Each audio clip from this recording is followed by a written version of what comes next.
Para os clássicos, para os inovadores, para toda a família, para um só. Para os que se esforçam, para quem se refresca, para os que amam praia, para os que amam serra, para os que vão e os que voltam, para quem curte academia, para quem quer opção, para quem quer sair do comum, para os solteiros, para os casais, para os filhos, para os que pensam no futuro dos filhos, para quem bebe da fruta, para quem bebe da nuvem, para os brasileiros de todo lugar, para todos.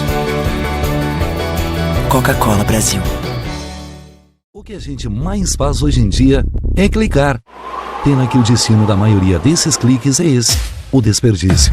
Você sabia que apenas um clique pode ajudar a combater a fome no nosso estado? É só acessar cliquealimentos.com.br e dar um rumo mais digno aos seus cliques. A mesa de quem tem fome. Doar pelo Clique Alimentos é gratuito e não demora nem um minuto. Faça a sua parte. Clique para quem precisa. www.cliquealimentos.com.br.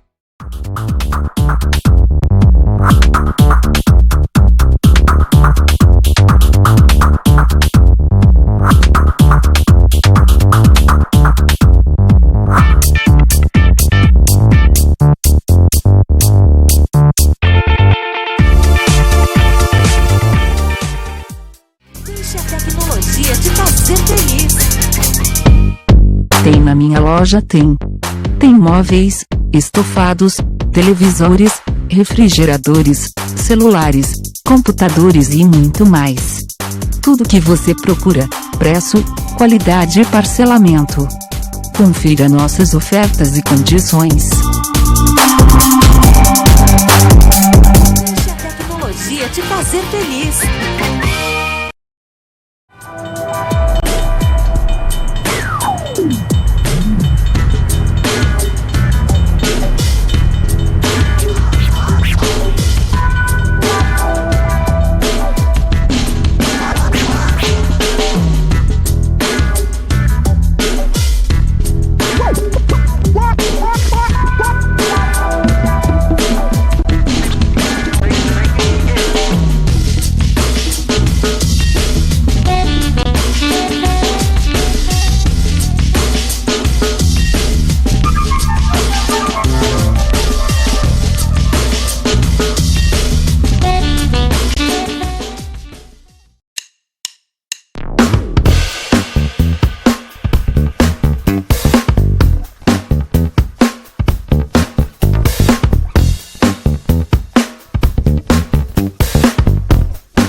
Recebe o salário na Caixa, tem mais vantagens, descontos exclusivos, isenções de taxas e milhares de agências esperando por você. A Caixa vem que tem. Quem tem mais de 65 anos não pode. Quem tem menos de 18 anos não pode. Mulheres grávidas não podem. Diabéticos não podem. Quem já teve hepatite não pode. Quem tem tatuagem recente não pode. E você?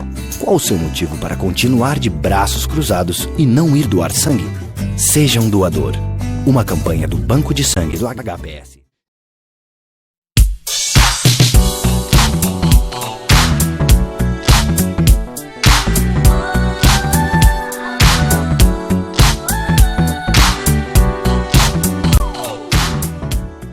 E com a grata satisfação estamos recebendo dentro do programa a doutora Natasha Lopes-Kin, psicóloga, participa hoje conosco para falar de um tema que está aí, sempre na pauta do dia, a hiperatividade.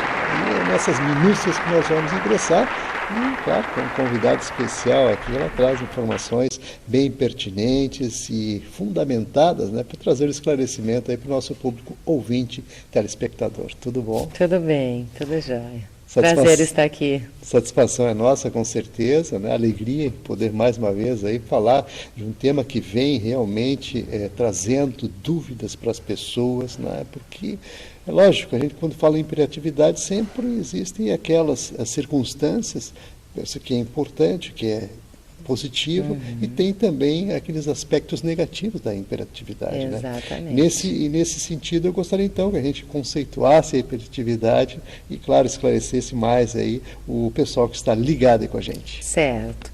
A hiperatividade, déficit de atenção, é um quadro fundamentalmente inicial de crianças e adolescentes, né? Acomete de 3 a 7% da população, que é um número bem grande, se a gente for pensar, e cada vez mais está sendo confundida, muitas vezes, com algumas questões de limites, com algumas questões de agitação, com algumas questões de problemas pontuais, né? Que muitas vezes acabam sendo algumas formas da criança se comportar por determinada situação, seja um estressor ambiental, um estressor parental, uma separação. Então, muitas vezes, pontualmente, a criança pode apresentar, ou o adolescente apresentar um quadro de hiperatividade, mas não necessariamente ser uma hiperatividade como um diagnóstico, né? Como um transtorno, digamos assim. Então, a princípio, as causas do transtorno de déficit de atenção e hiperatividade, elas são múltiplas, né? Mas já se tem uma questão de base genética, né? Tanto que uma das questões investigativas, quando tu está fazendo uma avaliação de uma criança para ver se ela tem a hiperatividade, é avaliar se algum familiar também o tenha, né? Já tem, então, digamos assim, dados que comprovam questões genéticas que estão dentro, digamos assim, de um quadro diagnóstico, para a formulação de um quadro diagnóstico. Obviamente que isso inclui, então, diretamente a família, né? Tanto na pesquisa desse quadro, quando vem a criança para uma avaliação, no sentido de ter toda uma série de questionários e até mesmo escalas que são feitas com os pais, né?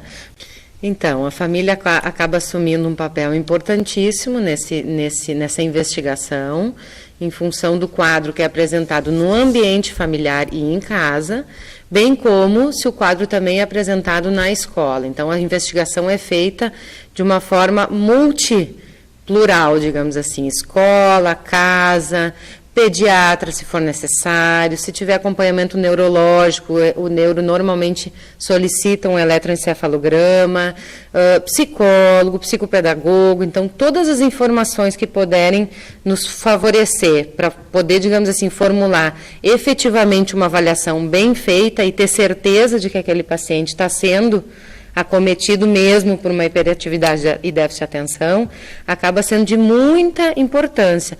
Por quê? Volto a dizer, para não ser algo como comportamento pontual de uma situação ou de um estressor que a criança recém viveu e que pode estar naquele momento repercutindo num comportamento hiperativo ou com desatenção, né? Realmente tem aspectos importantes a serem considerados aí, inclusive eu gostaria que você exemplificasse, né? E evidentemente o pessoal que está lá nos ouvindo, nos assistindo nesse momento, possa identificar, inclusive, porque nós vamos entrar, inclusive, nos quadros sintomatológicos, no caso, certo, que realmente vão trazer assim, essa informação mais direcionada até para as pessoas perceberem, porque, por vezes, como você bem disse aqui, pode estar sendo confundida. Perfeito. Então, vamos tentar esclarecer e nortear as pessoas nesse sentido. Perfeito. Então, assim, o transtorno de déficit de atenção e hiperatividade, ele é caracterizado por sintomas de desatenção, né, que se referem, assim, a prejuízo escolar no que se refere à questão de manutenção de foco, de tempo de manutenção de foco, a criança não consegue, muitas vezes, permanecer numa mesma atividade, não por agitação psicomotora, mas por não conseguir concentrar-se na atividade executada. dificuldade para o término de atividades escolares ou até mesmo temas de casa, trabalhos. Que mais? A princípio, alguns esquecimentos, esquece data de provas, não anota, acaba tendo uma série de comprometimento bem na questão de foco e atenção. Então, esse seria o quadro de desatenção. O segundo quadro é tido como hiperatividade e impulsividade, que se refere, então, a uma agitação mais psicomotora, né? Que envolve assim a criança ou adolescente tá com aquela noção de estar sempre a mil, de não conseguir permanecer, por exemplo, numa sala de aula na cadeira muito tempo sentado, de estar de alguma forma não conseguir permanecer em atividades que também requerem tempo, como por exemplo uma peça de teatro, um filme ou até mesmo uma atividade escolar mais prolongada, né, que exija que ele fique, digamos assim, fisicamente, de alguma forma, concentrado também, não só com a sua atenção, digamos assim, cerebral, né. E a impulsividade entra aí, porque a criança, no momento que tem uma agitação psicomotora, ela também, de alguma forma, acaba ficando um pouco mais impulsiva, no sentido de querer responder uma pergunta da professora antes que a professora termine a pergunta, de ter essa coisa antecipatória, de impulsividade, que possa parecer aparentemente uma proatividade, né? Mas que muitas vezes traz prejuízo, porque na verdade ela não sabe nem o que ela está respondendo, porque ela não escutou o que foi demandado. Então isso vai trazer prejuízo aonde? Principalmente e inicialmente em problemas escolares e problemas de aprendizagem. Porque, por exemplo, numa determinada tarefa ou numa determinada prova, ela vai ser descuidada com pequenos detalhes que fazem diferença naquela conta matemática, naquela frase do português. Ela não vai conseguir, de alguma forma, fazer uma tradução muito fluente do texto que está sendo proposto. Isso cada vez mais vai se apresentando como algo contínuo, não episódico, como nós falamos antes, né?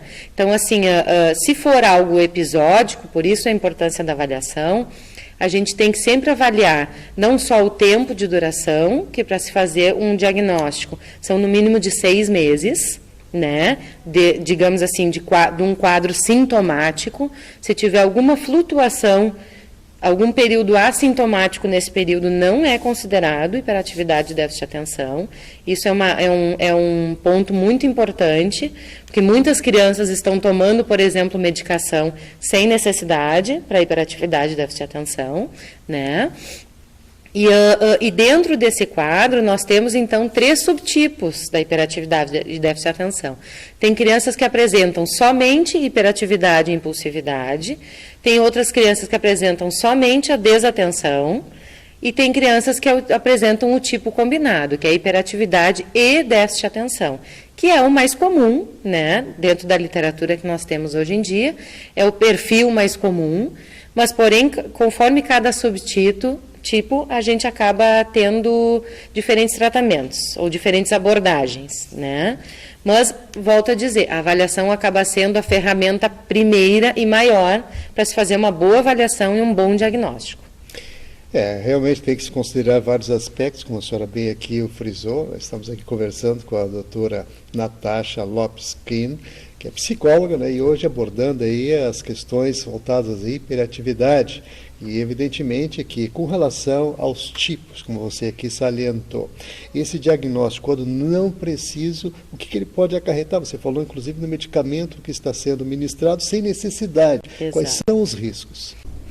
Bom, o problema do diagnóstico equivocado, ou até mesmo da prescrição medicamentosa para crianças que não têm uma avaliação correta, acarreta numa questão da criança tomar alguma medicação psiquiátrica, que normalmente é a dada para déficit de atenção e hiperatividade, seja o metilfenidato, que é a famosa Ritalina, ou algum antidepressor que ajuda a criança a manter mais o foco em algumas atividades, conforme a avaliação. Então, cada caso é um caso. Mas o problema disso é justamente esse. A criança está sendo, perante uma mal avaliação, ela vai ter uma conduta de tratamento, uma prescrição de tratamento inadequada, não vai estar sendo ajudada de alguma forma, porque o ponto principal ou o foco não vai estar sendo trabalhado, né? Ou a situação causadora desse foco, mesmo que seja um foco hiperativo, não vai estar sendo de alguma forma tratada. E fora a questão da medicação, né, que para crianças e adolescentes é algo muito delicado, a gente tem que indicar e fazer uma avaliação junto a um psiquiatra, um neurologista, de uma forma bem pontual, de uma forma muito cautelosa, porque são medicações que não são, digamos assim, medicações consideradas simples, né? Normalmente são tarja preta, tarja vermelha. Então, se para nós adultos já é algo assim mais eficaz, mas porém com cautela, imagina com crianças e adolescentes, né? Então, a gente tem que ter todo esse tipo de cuidado.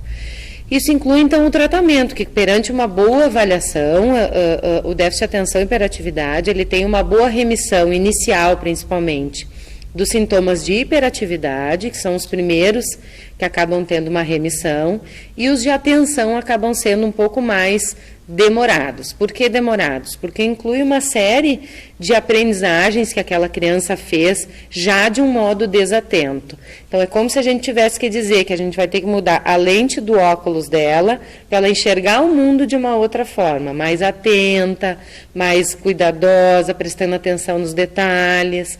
Então, aí entra a ajuda, volto a dizer, do psiquiatra ou de um neurologista, quando necessária a medicação, de um psicólogo para trabalhar a parte emocional, porque até aí muitas crianças, quando chegam para uma avaliação, elas já chegam com autoestima muito baixa, com uma crença de incapacidade, se achando burras, sem conseguir fazer algumas tarefas, ou até mesmo já sofrendo uma espécie de bullying pelos colegas, porque não conseguem tirar notas adequadas, não conseguem terminar a tarefa, não são escolhidos pelo grupo para fazer os trabalhos em conjunto. Então, a criança já vem emocionalmente com uma carga negativa nesse sentido em função dos sintomas que ela já vem apresentando, né? Um psicopedagogo, um pedagogo que possa auxiliar nessa questão dessa reaprendizagem da função executiva, motora também, mas principalmente executiva, de leitura, de atenção, de lógica, que de alguma forma é como se tivesse míope e que agora a criança vai conseguir enxergar mais de perto ou com mais atenção aquilo ali, né? Fora algumas questões de atividade motora, que dá para se iniciar, como para liberação de endorfinas e adrenalinas, que seria um esporte, para a criança é algo extremamente importante, que hoje em dia está cada vez menor, infelizmente, em função do computador, dos laptops e tudo mais, né? Mas, assim, na verdade, o tratamento ele não parte de um lugar só, ele é feito por uma equipe, e de alguma forma é adequado conforme as necessidades daquela criança ou daquele adolescente e conforme a condição também daquela família, né? É bom considerar todos esses aspectos com certeza. Mas nós vamos fazer um breve intervalo, a doutora Natasha continua conosco e em seguida a gente volta aí, continuamos abordando aqui o tema sobre outros aspectos, outros primos aqui da hiperatividade. Continue ligado que num instante só a gente volta.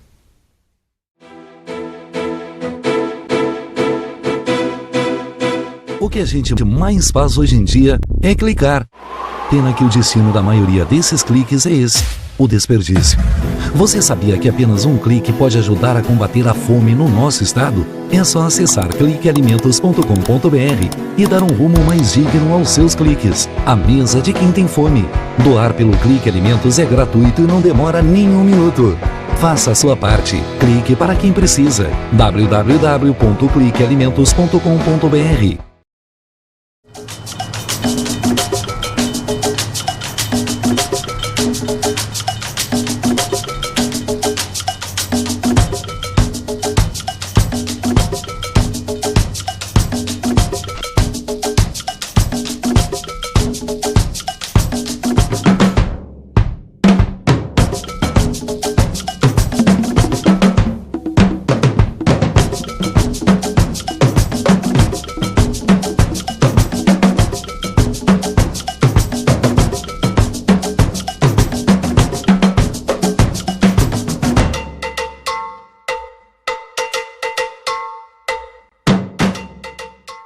Para os clássicos, para os inovadores, para toda a família, para um só. Para os que se esforçam, para quem se refresca, para os que amam praia, para os que amam serra, para os que vão e os que voltam, para quem curte academia, para quem quer opção, para quem quer sair do comum, para os solteiros, para os casais, para os filhos, para os que pensam no futuro dos filhos, para quem bebe da fruta, para quem bebe da nuvem, para os brasileiros de todo lugar, para todos. Coca-Cola Brasil. LBV é ação. Com a sua ajuda neste momento desafiador, a Legião da Boa Vontade já entregou toneladas de doações, entre cestas de alimentos e kits de material de limpeza, nas 5 regiões do Brasil.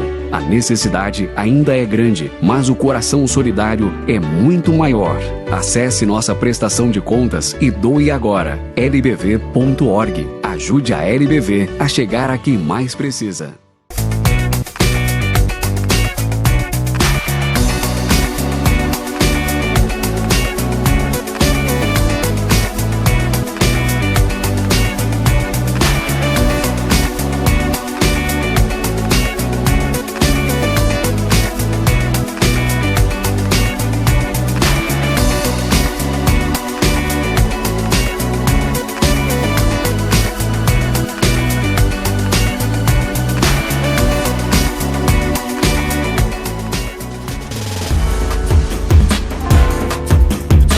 Recebe o salário na Caixa, tem mais vantagens, descontos exclusivos, isenções de taxas e milhares de agências esperando por você.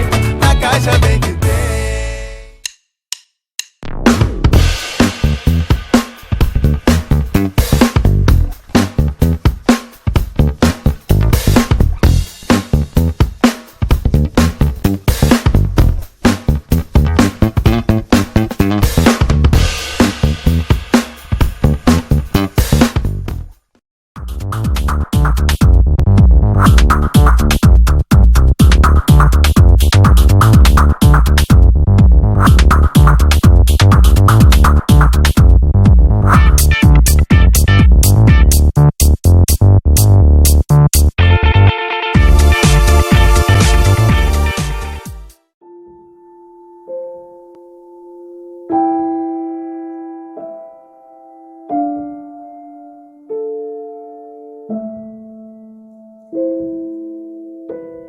Não ignore os avisos. 10 entre 10 suicidas avisam que vão se matar. Seja por depressão, desemprego, desamor ou desespero, alguém próximo de você pode estar planejando suicídio.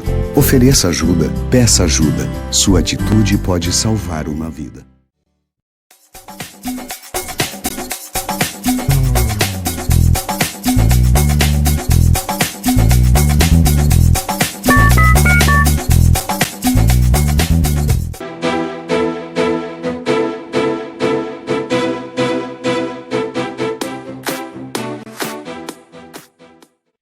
De volta, continuamos aqui com a doutora Natasha, tratando da temática aqui, hiperatividade, e como no bloco anterior, ela falou a respeito aqui da medicação, e uma das medicações que está sendo muito utilizada para qualquer pretexto, desafio que se coloque na frente dos jovens, principalmente a Ritalina, e em função de trazer um desempenho, vamos dizer, entre aspas, o entendimento que o desempenho melhore e que isso realmente venha a trazer aquilo que o objetivo de alcançar, vamos dizer, dentro de uma prova, de um concurso, um êxito maior. E é nesses aspectos aqui que eu gostaria de entrar agora, doutora Natasha. Certo.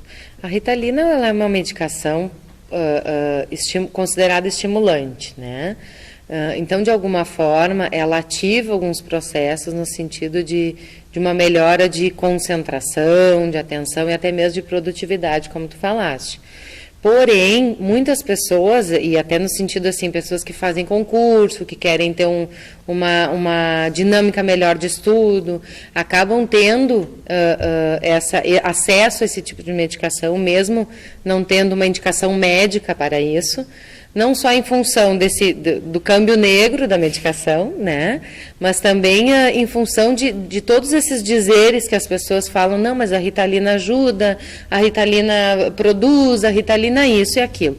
Porém, tem uma série de questões que têm que ser avaliadas, porque a Ritalina, a princípio, para quem não tem indicação, ela, por exemplo, tem uma consequência cardiológica, né? E nem todas as pessoas podem tomar Ritalina, mas muitas pessoas não fazem nem avaliação.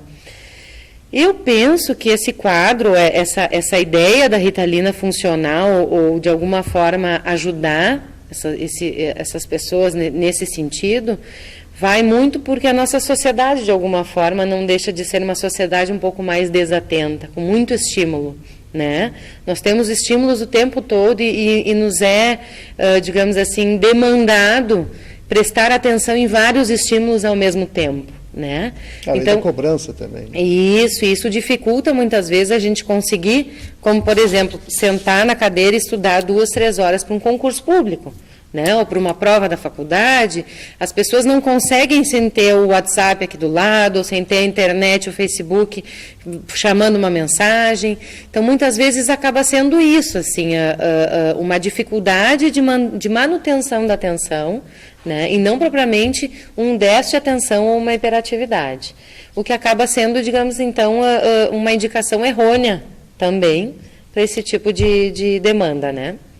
Realmente é importante que a gente possa ressaltar, e inclusive os jovens que estão nos assistindo agora, como a doutora Natasha aqui falou, existem consequências, e todo medicamento que é usado sem uma prescrição médica, os riscos à saúde sempre podem advir e surpreender muitas vezes. E é claro que é importante que a gente esteja atento a isso tudo. E outra questão também que eu gostaria de abordar é com relação ao gênero, né? Certo. Entre meninos e meninas, como é que a hiperatividade é esse processo? Certo. A prevalência, segundo estudos de pesquisas científicas, é de entre 3 meninos para 1 menina. Né? Não existe exatamente, digamos assim, um motivo mais pontual quanto a isso, mas acaba sendo uma prevalência maior, inclusive é o que a gente acompanha mais nos consultórios, mais meninos hiperativos com déficit de atenção do que meninas, né? E a ideia, digamos assim, tem alguns pacientes que, conforme o tratamento ou até mesmo a avaliação feita, eles conseguem ter uma remissão de sintomas até o final da adolescência, início da vida adulta. Tanto que pessoas que têm déficit de atenção e hiperatividade de uma forma muito branda, mesmo que se tenha um diagnóstico claro, normalmente na idade adulta já consegue manter por uma questão de uma reaprendizagem na questão de atenção, responsabilização, e aí acaba não tendo prejuízo no trabalho, em família, etc. e tal. Porém, quando não há um tratamento, normalmente isso pinga nas esferas social, laboral e principalmente familiar. Né? Porque vai ser aquela criança adolescente que tu pede 10, 15 vezes a mesma coisa, a criança se irrita, não quer fazer, ou faz pela metade. Então, assim, os problemas familiares sempre vêm, as dificuldades relacionais sempre vêm acompanhadas junto com o quadro diagnóstico, e por isso é importante a família estar sempre presente no tratamento. É importante falar na família, porque agora eu quero resgatar a questão genética, né? Da importância disso, e claro, que existindo caso na família, existe uma preponderância nesse aspecto, né? Então eu gostaria de entrar nesses detalhes, até porque estamos chegando aos minutinhos finais. Certo. Eu gostaria então que você sintetizasse isso e já agregasse algo mais, né, que julgo importante também alertar o pessoal. Certo. Como falamos antes, o transtorno de déficit de atenção e hiperatividade, ele é multifatorial, porém já tem algumas pesquisas que denotam alguns dados epidemiológicos genéticos nesse sentido, contendo em determinadas áreas, dopaminérgica, de noradrenalina, de serotonina, alguns dados que nessas áreas acabam tendo influência e aparecem em alguns respectivos familiares, normalmente pai ou mãe ou tios, avós, né? Isso são pesquisas recentes ainda, né? Não é algo pontual ou já dado como um fato, mas já existem várias pesquisas nesse sentido, assim como já tem também algumas questões familiares avaliadas dentro desse quadro, como assim, famílias que têm disfunções familiares acabam apresentando mais crianças e adolescentes com transtornos de déficit de atenção e hiperatividade. Ou seja, o que isso significa? Mesmo a criança tendo um gene ou tendo algum parente que tem o diagnóstico de déficit de atenção e hiperatividade, ela pode não desenvolver esse quadro, né? Conforme a continência familiar, a funcionalidade familiar, o ambiente escolar, que muitas vezes ela pode estar apresentando esse quadro dentro da escola e dentro da família não, então não se torna um diagnóstico, né? E sim uma disfuncionalidade na escola ou de aprendizagem mais pontual. Por isso que tem que ser em vários locais, tem que persistir em vários locais e dentro de um bom tempo para poder se avaliar, né? Justamente para a gente poder fazer esse entendimento de que é algo pontual. Mas voltando à família, como nós todos passamos por estressores familiares no decorrer da nossa vida, as crianças e os adolescentes ainda têm menos ferramentas, a princípio, do que nós adultos, né, para lidar com esses estressores. E muitas vezes, então, eles vão manifestar isso através do comportamento. E a agitação psicomotora ou a dificuldade de atenção pode estar vindo aí como um estressor e não propriamente como um quadro diagnóstico de déficit de atenção e hiperatividade. Muito bem, realmente, pontos importantes a ser colocados aqui e vamos então agradecer a participação aqui da doutora Natasha Lopes Kim, que é psicóloga, e trouxe aí uma série de informações dentro da sua área de atuação, com a visão aí a questão da hiperatividade.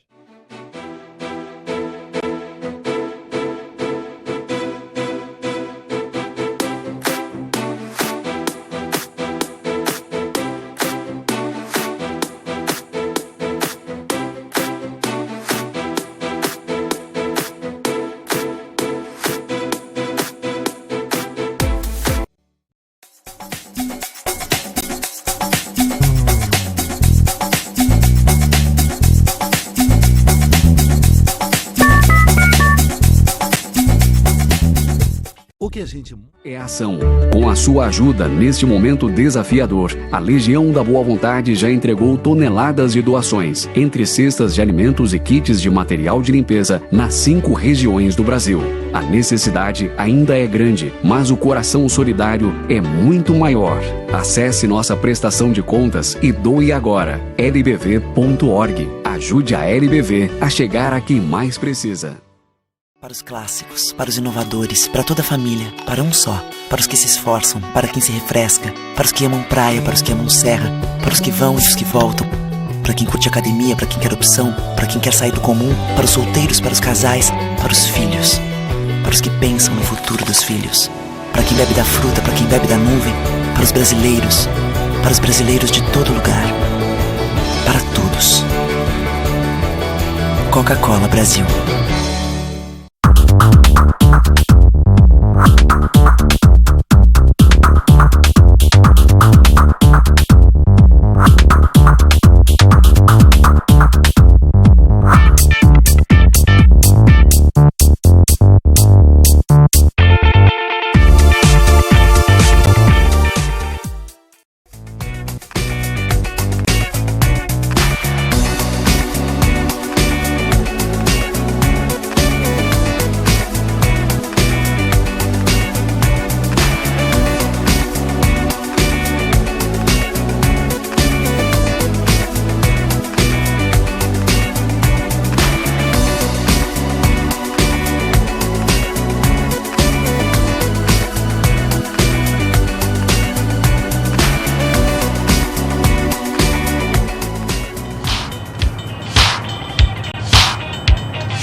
Não ignore os avisos. 10 entre 10 suicidas avisam que vão se matar. Seja por depressão, desemprego, desamor ou desespero, alguém próximo de você pode estar planejando suicídio.